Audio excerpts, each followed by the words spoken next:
Welcome to Small Business Getting Your Online Presence Ready. My name is Matt Cail. My company is Supercharged Marketing. It will surprise no one attending that Supercharged Marketing works in professional website design, setup management, basically all things digital, social media, online leads. Trying to get many of the things we're going to be talking about ready is part of our regular daily grind. So let's map out where we're going to be headed today. First, we're going to be talking about your website as hub. Then from there, we're going to talk about effective blogging. Next, it'll be finding your channels on social media and elsewhere, generating great content therein, leveraging that audience you've collected, and making sure that you look good on day one of whenever your business enterprise idea has launched. So one of the most common mistakes I hear with a new venture, a new enterprise, and it starts off with statements like, it's too early, I'm not ready yet. And this is the mistake of waiting too long.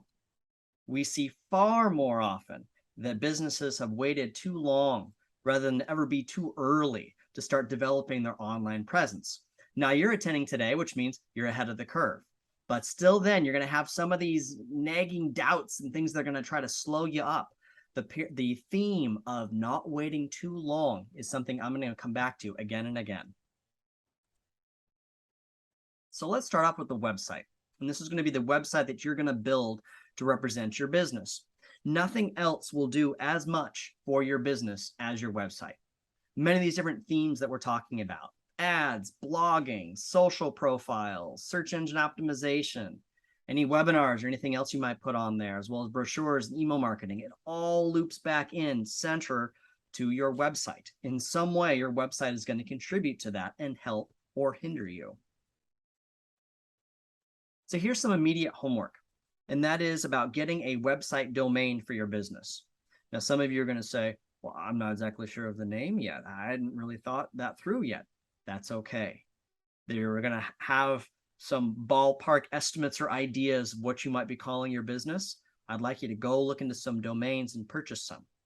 The average cost of that is around $20. It's not that costly, and that's annual registration. Go out, get 4 to 5 domains. Odds are high that you're going to be using one or more of those for your business.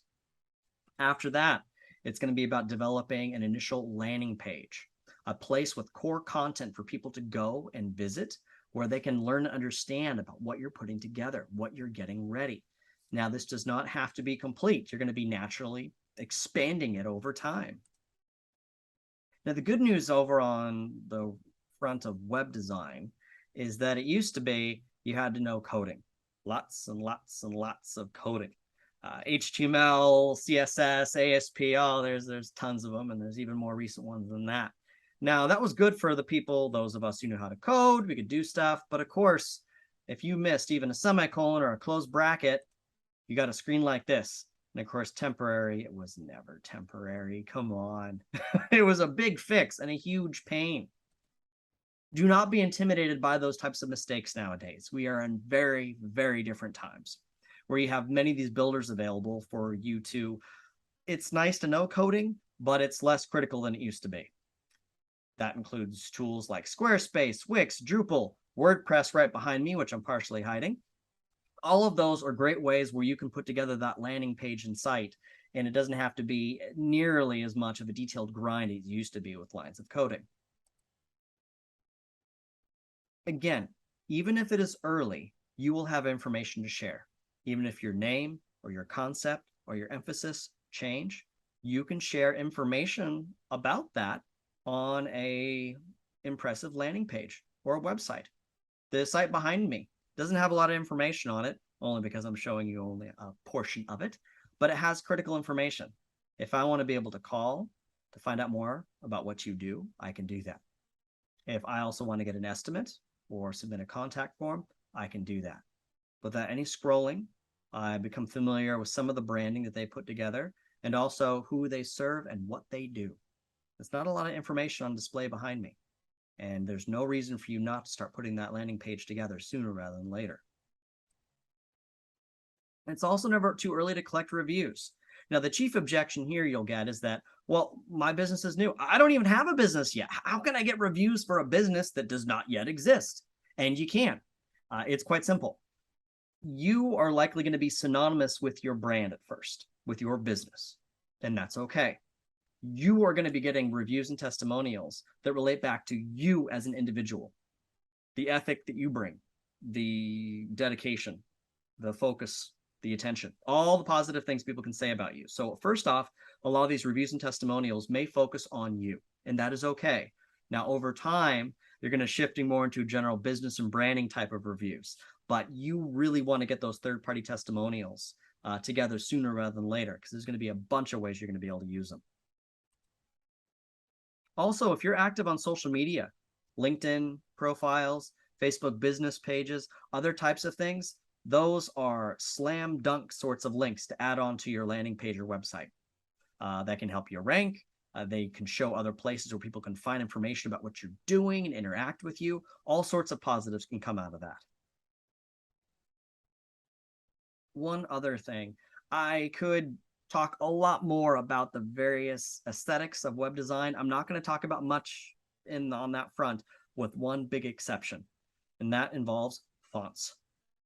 How many times you've been on a website where you can barely read the font? Maybe the color contrast isn't very good, or there's too many curls and swooshes going throughout. Any which way, you want to make sure that your font is readable, absolutely readable. Luckily, there's a great tool, which is generally free, that you can use, Google Fonts. If you look for that, you'll find it. And on there, Google has a plethora of fonts that you can use on your site. And the bonus is that Google Chrome natively supports these fonts. Imagine that. Seriously, though, there are many excellent fonts that you can consider and then add over onto your website.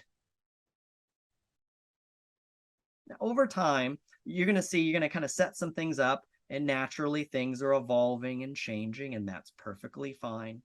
But what you run into is where you don't run critical updates, where information on your website gets out of date. Maybe your mission changed. Maybe your planned product offerings shifted dramatically. Or even more mundane details, like what year does it say on your website? Does it still say 2020, 2021? I'm not really that into that core concept, especially if you say, hey, this great new business is coming soon. At the bottom, I see 2021. What does that say to visitors? So make sure that the updates, the details, large and small, are kept relevant and that reflect the latest and greatest. Another thing is that your website's going to need a place to park. It's going to need a place for hosting. And there are all different types of hosting companies out there. There's some things to watch out for. Namely, first and foremost, does the price seem too good to be true? If the price is too good to be true, i.e. cheap, it probably is a reason for that. They likely have you on a server with 100 other websites, and it's going to be slow. You want people going to that landing page where you have had a preview of coming attractions put up, and when they go there, they see this. It's the dog chasing its tail in any browser. They'll wait a couple of seconds, and then they're out of there. They're tired. They don't want to wait. People are insanely impatient online nowadays. Another thing is things like security certificates should be included as part of your hosting, should be an upsell. A lot of the more questionable hosts like breaking those things out, and that's how they get you, and you end up paying a lot more. You want to make sure to have reliable and fast hosting. Now, with the landing page or website up, how are you going to keep things active or be adding new content? Well, one way to do that is by having a blog. A lot of these platforms, especially WordPress, which started off as a blogging platform, support blogging, where you can write articles about what's going on, how your business is changing, how the planning's going, what other exciting news is going about. And for blog writing, I like to keep a couple of topics in mind, no more than that. You're going to start seeing, you're going to have 5, 6 bullets, and each one of them might even be a novella in length. That's too much. Blogging should be something that you frequently do, not something where you have a couple of short bodies of work done once every quarter or so. You want it more frequent than that. But how exactly long should the blog be? Here's some general guidance. 400 to 600 words. That would be the sort of your goalposts that you should set for blogging. Yes, they can be longer. I've written those blogs myself. And sometimes they can be shorter. A short, quick, fun announcement that you really want to stand alone on its own blog? Sure. But 400 to 600 words, that would be the target. for your writing exercises and blogs. I mean, blogs can benefit from a number of things, including use of images. Now, you might have this that you developed your own self, and that's great. Always make sure that you own your images. There are also copyright-free image sites and resources out there. Just make sure that the images actually are copyright-free. You never want to get in trouble of a rights holder sending you a grumpy gram, which usually means they're trying to get you for a certain amount of money. So make sure that any sites you use, most anywhere online, they're yours or they are indeed copyright-free. Now, when you are blogging, you are putting food out there for Google. Google likes food. It likes new content on websites. Now, you updating your site to make sure it reflects the latest and greatest, that does that. So does adding new blogs. Google sees a site where there's occasional new content being added. The table is being set for Google. There is new food for Google to eat. It's going to want to stop by your site more. Now, if this is something where your site changes once, twice a year, Google's not going to come over for dinner. It's going to know that there's nothing new on the table or it's very stale. So that's another benefit of blogging. And again, one of the big errors we see is that you wait until the product is launched, and now suddenly we're going to be blogging, or we're going to be blogging up a storm. Google's going to need time to index your site. You know, there's only so much it's going to eat all in one sitting. But now contrast that with if you've been blogging for months, then you've already been setting out, you've had Google over for dinner, and it's going to be a lot more familiar with your site. All right, so you have your landing page, you got your website as hub, it's changing, you're blogging, you got all that covered. But what about finding other people and maybe generating some traffic too? There's only so much Google can do by itself, and that's going to be finding the right channels for your business. How exactly that's going to work. And with that, we're going to start with social media, where you're going to be creating social media profiles. You may have these already as a professional or something else that you're going to be using for this, or you might be starting from scratch. I will say that there's a caution on how you label things. If your business name is changing dramatically, it can be a pain when it comes to sites like Facebook. Facebook does not like pages changing names. And yes, there's a process for it, and it is a real pain. And if they even feel that things are off a little bit, category-wise or the like, they will not approve your page name changes, and you will be back to square one. So that is one word of caution, that it is nice to have your names more set than not before setting up some of these profiles. Now, the reason why you're setting up these profiles in the first place is because people spend a lot of time on social media. If they spent their time online somewhere else, I'd be talking about those channels, but people spend gobs of time on social media sites, and this shows no signs of slowing down. If anything, it just keeps increasing more and more. Another benefit of social media is that, remember we talked about Google food and ranking on Google and blogging? Social media is another way that can help your business rank on Google. So search engine sites love social media sites. It is high traffic and is legitimate, which means your business can get some additional top 10 search engine results by doing little more than setting up these profiles and having some active content going out to them. Instead of just having your landing page or core website rank, now you have your landing page, you have a LinkedIn profile, you have a Facebook business page, and a Google My Business profile, just as a couple of examples of how you can increase your rankings. But again, this takes time. If you're waiting until day one of your business to get any of these things in order, it's going to take a while for Google to catch up, and that'll be a lost opportunity for you. Now, once you start setting up these profiles, you're going to find with some content and attention that you are going to start getting some questions as you build audience and post content. Are you open yet? Are you taking on new clients right now? What products can I order? Now, even if you're not ready to take orders or take on new clients and are not yet open, these are welcome queries to get. Each one of these is like a grain of sand, and you're collecting these. So this gives you an opportunity, again, to start engaging with those audiences, even if you are not yet fully operational. Something else is that your product, your service, business, you may stand out. It may be very unique, but some of you are going to be providing services that have competition. That could be very intense competition, in fact. And now your product might be different, might be better, might have any number of things that separate it, but you're always going to be asking you, what more can I do to get additional separation? Being active on these social channels is one such way. Some of your competitors are going to be on there. They're going to be active. They're going to be busy. They're going to be engaged. They're going to be rocking it. Other ones won't have posted on their Facebook page in over a year, or won't have a Facebook page at all. They won't be on LinkedIn. They won't have any Google My Business profile, despite having a physical address. Any number of those things they will not have done. Who knows why? I mean, that's their own business. But the bottom line is that they have ceded the online field to you. And if you set up those channels, if you are active on those channels and use them as traffic generators, that is something that at least a portion of your competitors are not doing, and a way for you to stand out. Now, as over time, your branding, your look, your logos, all that's going to start to firm up. And when I go to that website you have, partial, finished, or whatever, and then go over to your Facebook page or other social profiles, I want to see the same appearance. I want to see high definition images. I want to be impressed. I want to make sure the color schemes, everything matches up. This is obviously an adjunct of your business. That means keeping it professional too.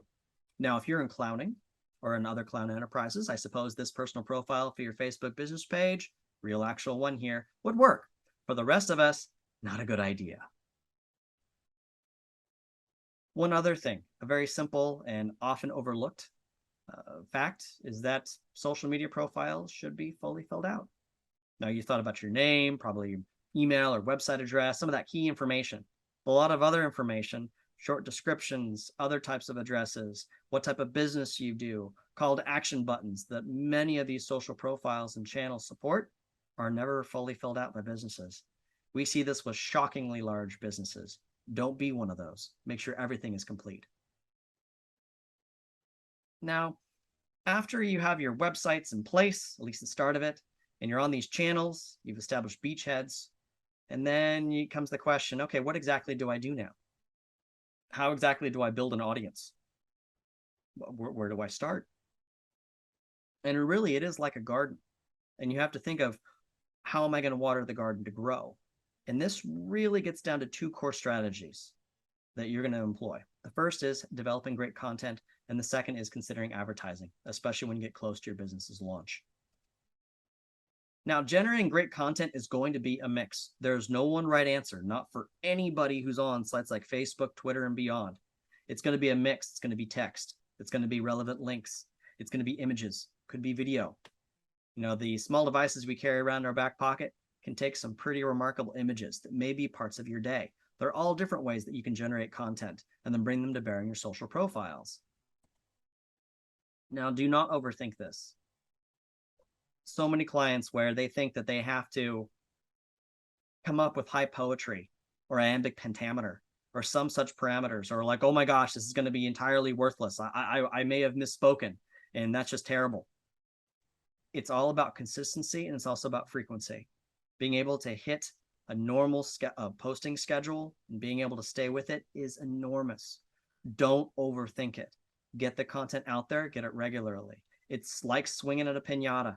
It's not going to be about just that one swing and then go sit on the bench for 30 minutes. It's going to be about those repeated swings, and some of them are going to miss, and that's okay. Don't beat yourself up about it, and don't overthink. Now, quality still matters at the end of the day. So I just said, don't overthink it. That's true, but do understand quality still matters. Image quality, making sure that, grammar and spelling are solid, those types of things. It's a nice balancing act, but ideally you're going to have frequent but still quality posts. And there's going to be that teeter-totter between the two. Now, something else is that it may not always be about your business. It could be about community causes or other observances and events going on that either relate to your local, state, or national communities. They're all different types of content which may touch on your product and business in some way, at least thematically. It's okay to post about that. It actually can be very effective content sometimes when you do. Now, there are videos, its own thing. For those of you who are comfortable either being in front of a video or creating some video, that's wonderful. People love video content, and social media sites are generating more and more video views all the time. So that is definitely something to consider. For those of you who are less comfortable, that's okay. There's plenty of other ways that you can create content for your profiles. Now, one word of caution, please. Avoid selling. Every single post, what's it about? Selling. Why you should use my services. Hey, by the way, have I talked about my services? It's been about 24 hours since I posted about my services. Oh, and to close the week, services. People, you're going to drive people away. It's as simple as that. They're on social media to be social, not to be sold to. Doesn't mean you can't talk about stuff, but you have to keep that in mind. Never come across as the pushy salesperson. I mentioned already quality. One expression of quality is grammar and spelling. Read it out loud. Read it out loud to yourself. You're going to catch many errors before they ever get posted. Now, after great content comes advertising. Now, for advertising, you might be closer to launch, although we've seen many endeavors who have chosen to start advertising ahead of the launch to already be building buzz, building engagement, collecting audience ahead of time. You're going to know best kind of what works for your timing, but advertising is another way where you can start pushing out your content to reach audiences. On Facebook, it really doesn't work without some advertising component. Not nowadays, it doesn't. So that is something else to consider. And that comes back to exactly who is your audience? What's your demographic? You're going to likely have other marketing in place for that and how you're going to target these people. And sites like Facebook provide lots of that targeting to where you're going to be able to experiment with audiences to see what works best for you. Now, with all the content and the advertising you're starting to experiment with, it all goes back then to monitoring to make sure what exactly is working. When did you post and it got nothing? Or when did you post? Maybe you boosted a post, did some advertising, did really, really well. Another one, nothing. How do you know? By looking at the data. And nowadays, most of your website's going to have analytics. Google Analytics is free. You can integrate it. Facebook has tons of insights and other data. Most of the sites out there in the social profiles have all sorts of metrics that you can be able to measure to see what exactly is working and what still needs work. Now, on this journey, you're going to start to collect traffic on your website. You're also going to collect something of a following on social and other profiles. And then that then raises the question, okay, I have these 100,000 people following me. What exactly do I do with them? Now, that might seem obvious, but it can be hard to leverage these audiences depending on where you collect them and how you also want to use them. One of the ways which should not be undercounted is newsletters. People think that nobody reads email anymore, but that's not exactly the case. A lot of people are still reading email, and the idea of a periodic newsletter, a call to action that you have a newsletter that people can join, that is something to consider. It's something that a lot of businesses do, especially when they have opt-ins, other initial carrots, free trials. Then you're on a newsletter. You get your freebie, and then you get to the privilege of being able to write and share updates with them. Usually newsletters to be effective, you need to start to get into the audiences in the several hundred, even better, several thousand, because only one small portion of that audience is going to read a newsletter, let alone take action. Now, there are a couple of tools that can help you on your way with that, with how to use your collected audience. MailChimp and Constant Contact are two of the more obvious ones or more popular ones. If you made me pick between the two, I've enjoyed MailChimp more, but Constant Contact does a fine job. And they also, they have all different types of plans that you can kind of consider. And most of them go back to the volume of emails that you're sending. Now, I mentioned that not a portion of the audience is actually going to read the email. The goal is to have 20%, one out of every 5 of your audience on newsletters actually open the newsletter. If you're above that, you're doing quite well. That is a good day at the office for sending a newsletter that gets over 20% open rates. Other goals with the newsletter, besides having people opening it, are to make sure that you have a positive, enthusiastic response. Ideally, there's something exciting to share. And this is where, again, if your business isn't quite launched yet, newsletters can still make sense. Here's the latest progress report. Here's what's still coming. That is great to do on newsletters. Also, you might have an action you want readers to take. Maybe to do a free trial product or something else. Often these newsletters rotate around that single one action you really want your audience to consider taking this month. And of course, you never want them to dread, hate opening or receiving your emails, because that, of course, leads to unsubscribing very quickly. One thing on those calls to action, that one thing you want people to do, I'm very much of the mind that you should not wait all the way until the end, that call to action should be right up front so that people can see it They can, it's compelling in its message, and they want to click on it to take that action you want them to take. Doesn't mean you can't hit it again at the end. You can have that button, that key call to action multiple times. A word of caution, though, on audiences. After doing some social media and some website work, you're going to be tempted to shortcut things. And what do I mean by shortcutting things? You're going to be tempted to shortcut by going out there, and you're going to see these services, buying an email list, and oh, hey, you have 200 people. We'll change it to 2,200. Just buy our list. It's going to be great. And they're real people and your targeted demographics and the businesses, the other people you want to reach. Yeah. And then what can happen is when you send those things out, you'll hit a critical mass of people who identify your message as spam. They didn't subscribe. They never even heard of you before. And then if Google or other email services get enough of that, they can blacklist your domain.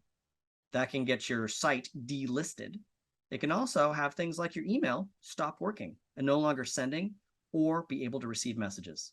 So do not take that shortcut, no matter how tempting it is to radically grow that audience as all those services promise. All right. Next order of business is whether or not you look good online and how long it takes to get there. This is simple. What shows up in the search results? What are those what online reviews are available about what you're putting together? And of course, how do you look on day one of the business rather than waiting until day one to get started? So you have to understand the search results. This is a typical, just one example. At the top there, you got your Google ads. Unless you're running a Google ads campaign, then you don't really have to worry about those results. Underneath that, depending on your search device and parameters, you may have map results, local results, places that you can go, to around your community. And then underneath that in the red, those are the organic. That is how the organic searches are running. This is where you really want to be at the top. On many searches, you will be at the top, but that is the ultimate end-all goal. That is the place, that is your destination. And ideally, that is where you're going to be showing up before your business is even launched.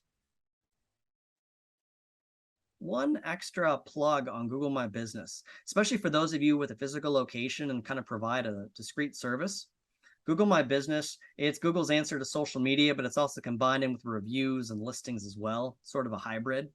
And it's free, doesn't cost anything. It's not Google advertising. But if you bother to get registered on there and to get their confirmation code and to set up your profile like you should be doing with the social media stuff anyway, it can be another excellent way for you to show up online.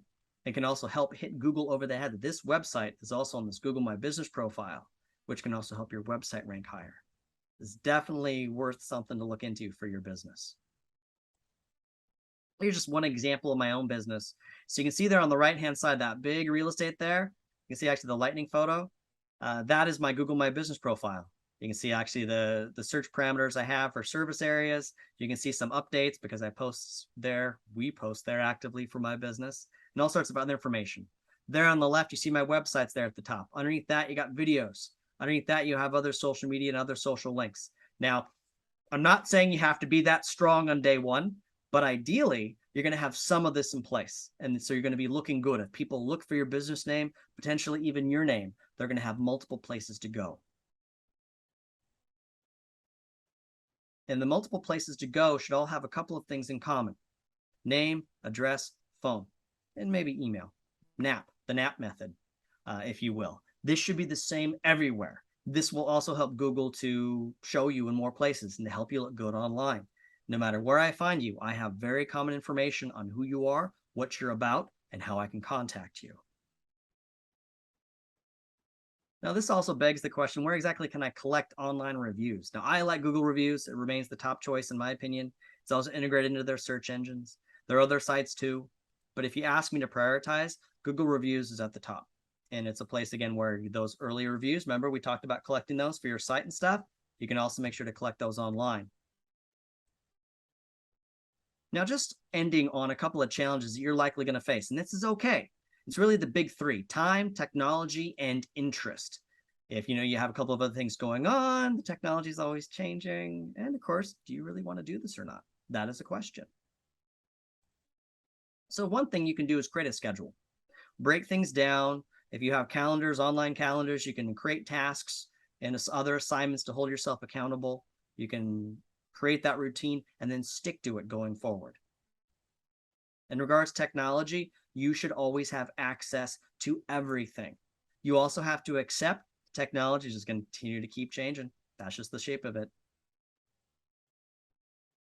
It is very much like a small snowball going downhill technology. It's going to start off small and it's going to be discouraging at times, but stick with it.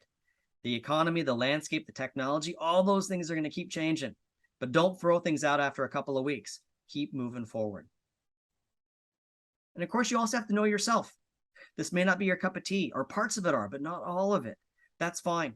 I regard it as a decision not unlike accounting and bookkeeping, whether or not you're going to do this all yourself, or if you would consider getting outside help. Closing thoughts, one more time, is that do not wait too long. It's early. Well, it won't be early for long. So, and for anyone also attending today, something I'm always happy to extend are free consultations to learn more about your business and how you can make sure that you're ready online. Thank you very much for your attention.